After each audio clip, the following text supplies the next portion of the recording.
Hello दोस्तों, exploring education आपका स्वागत करता है डेली हिंदू न्यूज़पेपर की करंट अफेयर क्वेश्चन सीरीज में।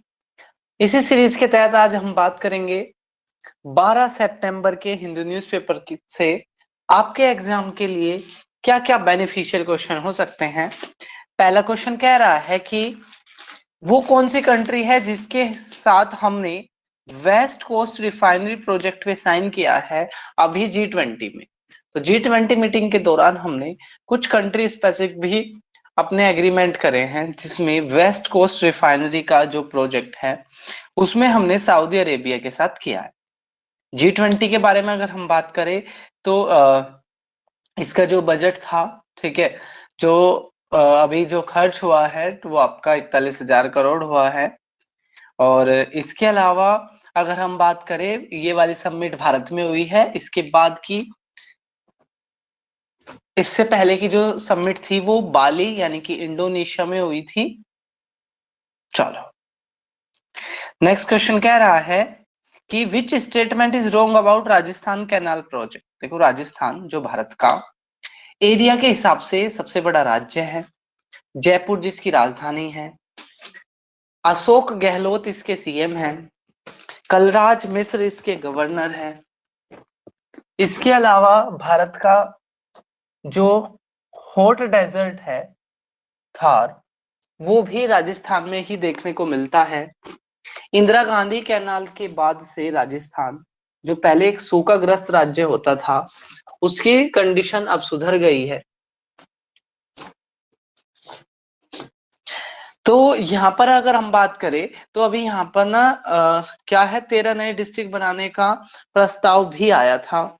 इसके अलावा राजस्थान भारत का पहला ऐसा राज्य है जहां पर मुफ्त इलाज के लिए बिल आया था, जिसका बहुत सारे डॉक्टर ने वहां पर विरोध किया था।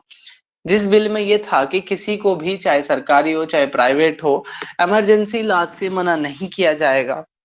इसके अलावा गिग वर्कर को लेकर, कि जो गिग वर्कर वो होते हैं जो कॉन्ट्रैक्ट पे काम करते हैं, गिग वर्कर को भी जो सोशल सिक्योरिटी के जो बेनिफिट है वो देने का जो प्रस्ताव आया था वो भी राजस्थान में ही आया था।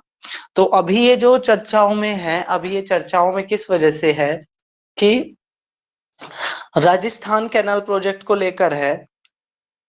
तो रोंग पूछा है तो पहला ही स्टेटमेंट रोंग है, क्योंकि सेंट्रल गवर्नमेंट ने अभी इसको national project, national project status नहीं दिया है अभी सेंट्रल गवर्नमेंट ने। हालांकि सेंट्रल गवर्नमेंट ने पहले इसका वायदा किया था लेकिन अभी तक नहीं दिया है।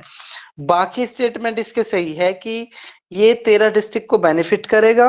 और जो प्रोजेक्ट है वो, ये जो नदियां हैं आपकी पार्वती, काली सिंध और चंबल, ठीक है, इनसे ये जुड़ा हुआ है। बाकी स्टेटमेंट सही है लेकिन अब इसको नेशनल स्टेटस का दर्जा नहीं है। Third question very very important है। एक institute, Indian institute of science Bangalore में, जिसका हेडक्वार्टर है, इसने क्या किया है, कैंसर को मारने के लिए हाइब्रिड नैनो पार्टिकल्स बनाए हैं, गोल्ड के और कॉपर सल्फेट के। इनको क्या किया जाएगा, इनको गर्म किया जाएगा, हीट किया जाएगा, और इनके हीट करने से कुछ ऐसी वाइब्रेशंस निकलेगी जिसके जिससे जो कैंसर का जो ट्यूमर बना हुआ था वो खत्म हो जाएगा।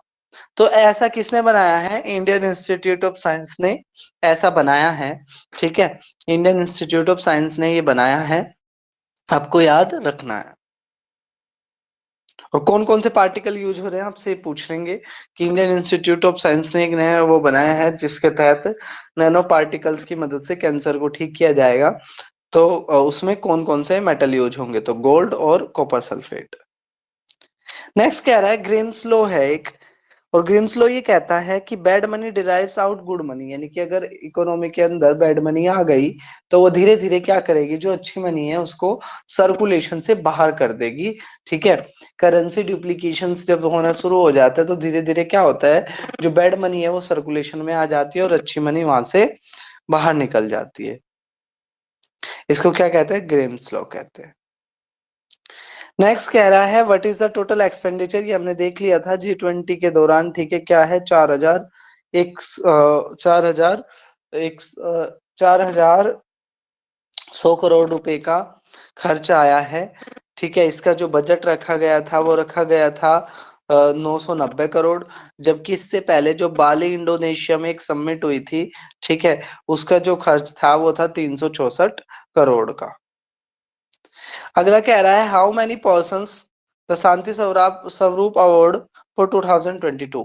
देखो, अगर हम बात करें यहाँ भारत में साइंस के फील्ड में, आपसे क्वेश्चन पूछेंगे साइंस के फील्ड में भारत में सबसे बड़ा अवार्ड कौन सा होता है, तो साइंस के फील्ड में सबसे बड़ा अवार्ड होता है शांति स्वरूप भटनागर अवार्ड। ठीक है, शांति स्वरूप भटनागर अवार्ड, ठीक है, कितने व्यक्तियों को मिला है शांति स्वरूप भटनागर अवार्ड? अब की बार 12 व्यक्तियों को मिला है। ठीक है, ये कई साल से ये प्रोजेक्ट आपका क्या था, ठीक है, कई साल से ये प्रोजेक्ट लंबित था, तो अब की बार ये मिला है शांति स्वरूप भटनागर अवार्ड कितनों को? 12 को। नेक्स्ट है which is the highest prize of the India in the field of medical science. तो ये मैंने आपको ऐड कर दिया है दूसरे तरीके से। तो शांति स्वरूप भटनागर अवार्ड है साइंस के फील्ड में। ठीक है, 2022 का मिला है, पिछले साल नहीं मिल पाया था। ठीक है, और जो सेकंड ऑप्शन है मेजर ध्यानचंद अवार्ड, ये खेल के फील्ड का सबसे बड़ा अवार्ड है। जो सी ऑप्शन है राजीव गांधी खेल रत्न, पहले मेजर ध्यानचंद अवार्ड की जगह पर राजीव गांधी खेल रत्न हुआ करता था, जिसको अब बदल दिया गया है किससे? ठीक है, जिसको अब बदल दिया गया है मेजर ध्यानचंद अवार्ड से।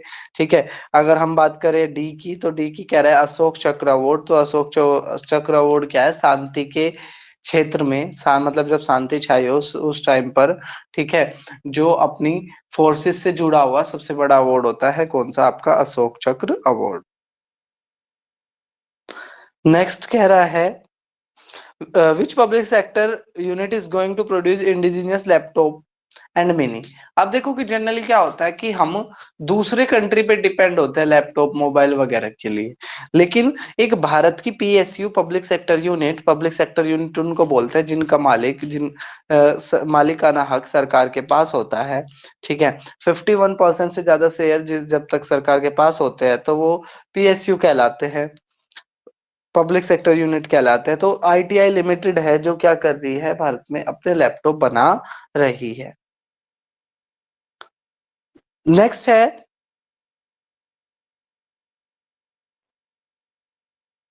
अच्छा ये क्वेश्चंस अपने कंप्लीट हो गए हैं। तो ये था हमारा 22 फरवरी का 12 सितंबर का अपना Hindu current affairs question series. ये आपको सीरीज कैसी लग रही है कमेंट बॉक्स में जरूर बताना। फिर मिलेंगे एक नए वीडियो के साथ, तब तक के लिए टेक केयर, जय हिंद जय भारत।